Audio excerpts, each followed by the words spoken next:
एक बार एक जवान लड़का गौतम बुद्ध के पास आता है और कहता है, बुद्ध, मेरे मन में इतने अश्लील विचार क्यों आते हैं। मेरे मन में अक्सर काम वासना के विचार चलते रहते हैं, जिनके बारे में सोच सोच कर मैं अपना बहुत सा समय और ऊर्जा बर्बाद कर देता हूँ, जिनकी वजह से मैं शांत नहीं रह पाता और हमेशा ही विपरीत लिंग के प्रति आकर्षण महसूस करता हूँ। बुद्ध ने मुस्कुराते हुए कहा, क्या तुम्हें पता है कि काम वासना होती क्या है?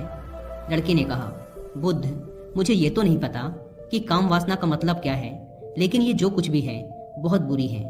बुद्ध ने कहा, सबसे पहले तो तुम ये समझो कि प्राकृतिक रूप से जो भी हमारे अंदर है वो बुरा नहीं है। हमारे जीवन में उसकी कुछ न कुछ ज़रूरतें हैं। वासना एक प्रकार की भावना है जो हमें किसी न किसी चीज़ की कमी का एहसास दिलवाती है। फिर हम उस कमी की पूर्ति के लिए उस चीज़ की तरफ आकर्षित होना शुरू कर देते हैं। जैसे अगर किसी के पास धन की कमी है तो उसके अंदर धन के प्रति आकर्षण यानी धन की वासना उत्पन्न हो जाएगी। तो वासना कुछ और नहीं बल्कि एक प्रकार की कमी, एक प्रकार की जरूरत का एहसास है। और जब ये जरूरत शारीरिक हो तो हम इसे काम वासना कह देते हैं। लड़के ने कहा, बुद्ध, ये तो समझ में आ गया कि काम वासना का मतलब क्या है, लेकिन ये हमारे अंदर आती कहाँ से है, ये उत्पन्न कैसे होती है? बुद्ध ने कहा, काम वासना कहीं से आती नहीं बल्कि ये प्राकृतिक रूप से हमारे अंदर ही मौजूद है और इसका होना जरूरी भी है, क्योंकि यही मानव जाति के विस्तार का आधार है। लड़के ने कहा, बुद्ध, जब काम वासना प्राकृतिक रूप से हमारे अंदर मौजूद है तब फिर लोग काम वासना को गलत क्यों बोलते हैं? बुद्ध ने कहा, यह एक बहुत बड़ी समस्या है कि लोगों ने काम वासना को गलत नजरिए से देखना शुरू कर दिया है, इसे दबाने की कोशिश करना शुरू कर दिया है। काम वासना का होना गलत नहीं है बल्कि काम वासना का बेलगाम होना गलत है। केवल उसी के बारे में हमेशा सोचना, केवल उसी के लिए जीना, केवल उसी को अपने जीवन का लक्ष्य बना लेना गलत है। बुद्ध ने उस लड़के से पूछा, तुम्हें क्या लगता है, क्या जानवरों में भी काम वासना होती है?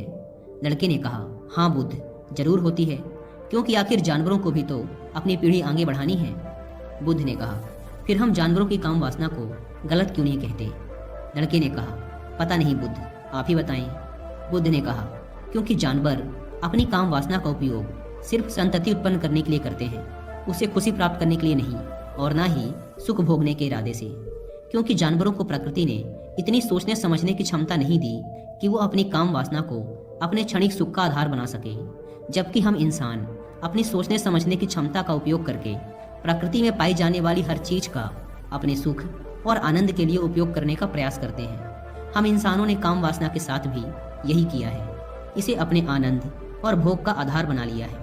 जिस भावना को प्रकृति ने मानव जाति का अस्तित्व बनाए रखने के लिए हमारे अंदर डाला था, उसे हमने जीवन का सर्वोपरि लक्ष्य बना रखा है और इंसानी काम वासना का ये बेलगाम होना ही उसके गलत होने का कारण है। लड़के ने कहा, बुद्ध, लेकिन ये काम वासना हावी होती क्यों है? इसके बेलगाम होने का कारण क्या है? बुद्ध ने कहा, काम वासना के बेलगाम होने के 4 बड़े कारण हैं, जिसमें से पहला कारण है जीवन में किसी बड़े उद्देश्य का ना होना। बुद्ध ने उस लड़के से पूछा, क्या जब तुम किसी काम में व्यस्त होते हो तब भी तुम्हारे दिमाग में अश्लील विचार आते हैं?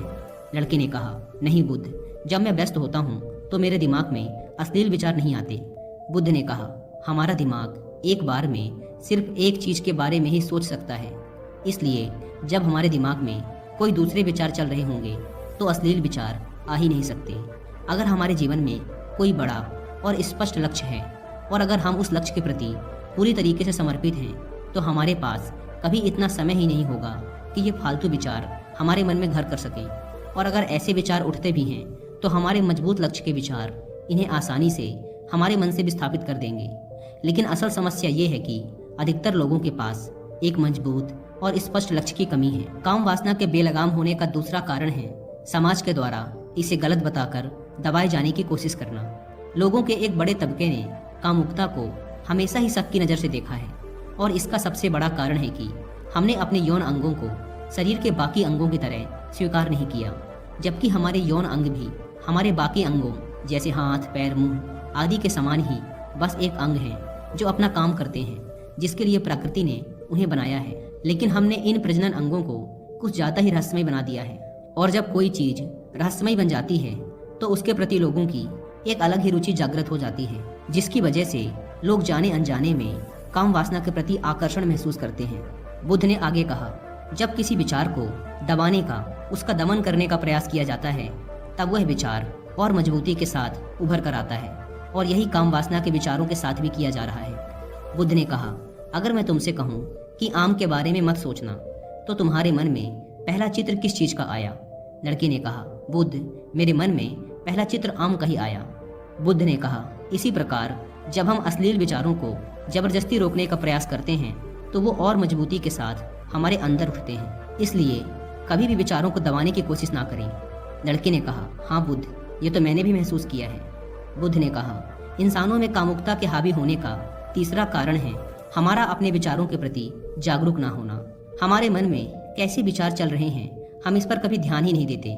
हमारे मन में उठने वाले विचारों के बारे में एक अनोखी बात यह है कि जब हम किसी एक चीज़ के बारे में विचार करते हैं तो हमारा मन उसी से संबंधित और भी विचार हमारे सामने रखना शुरू कर देता है, और फिर ऐसे ही हमारे मन में विचारों की एक श्रृंखला बन जाती है जिस पर हम उलझ कर रह जाते हैं। ठीक ऐसा ही होता है अश्लील विचारों के साथ। हमने एक बार किसी को देखकर अपने मन में एक अश्लील विचार पैदा किया, फिर हमारा मन अपने आप ही इन विचारों की श्रृंखला बना देता है, जिनके बारे में सोच सोच कर हम अपनी बहुत सी ऊर्जा और समय बर्बाद कर देते हैं। इसलिए पूरी जागरूकता के साथ अपने अंदर उठने वाले विचारों पर ध्यान देना जरूरी है। बुद्ध ने कहा, अश्लील विचारों के हावी होने का चौथा कारण है बुरी सोच और अश्लील विचारों वाले लोगों की संगति करना। कई बार ऐसा होता है कि कामुकता हमारे अंदर नहीं होती, लेकिन कुछ अश्लील लोगों के साथ रहने की वजह से ये हमारे अंदर हावी हो जाती है। लड़के ने कहा, हाँ बुद्ध, ये बात तो मैंने खुद महसूस की है। बुद्ध ने कहा, इसलिए बुरे विचार वालों और अश्लील लोगों से दूरी बनाकर रखनी चाहिए।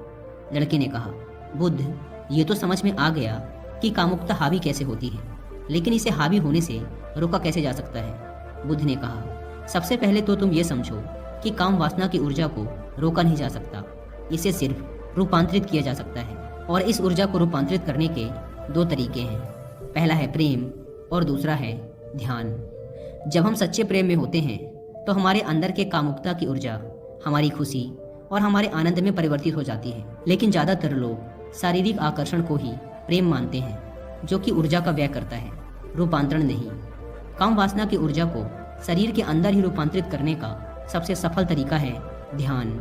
ध्यान के माध्यम से आप अपने अंदर स्थित आनंद के उस केंद्र में स्थापित हो जाते हैं जिसके सामने दुनिया का हर भोग विलास फीका लगने लगता है। ऐसा नहीं है कि आप ध्यान में उतरने के बाद वो सब सोचने और करने में सक्षम नहीं होते, बल्कि आप उससे ऊपर उठ चुके होते हैं और फिर ये सब हरकतें आपको छोटी और बचकानी लगने लगती हैं। लड़के ने कहा, लेकिन बुद्ध, ध्यान की शुरुआत कहाँ से करें? बुद्ध ने कहा, सबसे पहले तुम खुद के साथ अकेले में समय बिताना शुरू कर दो, क्योंकि जो इंसान जिसके साथ सबसे ज़्यादा समय बिताता है वो उसको सबसे ज़्यादा जानने लगता है। और जब तुम खुद को जानना शुरू कर दोगे तो ये सारे भौतिक सुख तुम्हें छोटे लगने लगेंगे। और फिर एक दिन ऐसा भी आएगा जब तुम्हारे चाहे बिना तुम्हारे दिमाग में किसी भी प्रकार के विचार उठने बंद हो जाएंगे।